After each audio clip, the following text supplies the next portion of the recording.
one concrete, actionable piece of advice for Mayor Lori Lightfoot on how to improve the system, going back to what Anish said at the beginning, that we're still only a quarter of our kids are showing up at kindergarten fully demonstrating readiness in early math, early literacy, and social emotional skills. One piece of critical advice. Kelly, go ahead. I'll say mine is like the outsider from the, CPS and a CBO, but I do think this collaboration between the systems, between CPS and DFSS, the city and CPS coming together, because our families need the wraparound supports. We can do high quality pre-K, but we really need to thinking about holistic supports for children and families. That's why we have doubled down on the 2-generational approach. So that would be my advice. Yeah, I agree.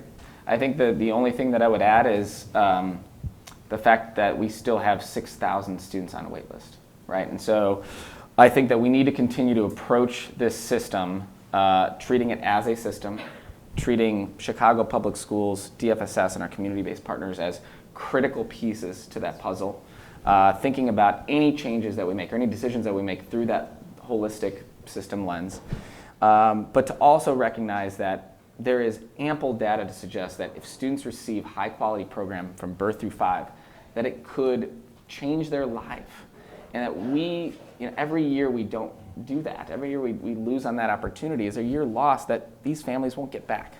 And so I think that there's a way of making sure that we are continuing to increase opportunities for families, especially families who need it most, while also protecting the ecosystem that makes the early childhood landscape what it is in Chicago.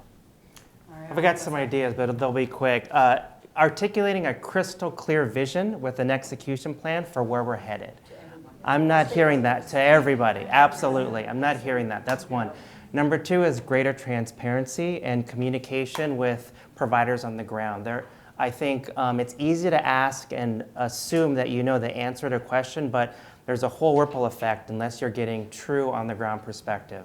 I think for the state level, one low-hanging thing that can happen right away is changing the child care eligibility rules and guidelines so that there's a more level playing field for community-based organizations. That would make a huge difference.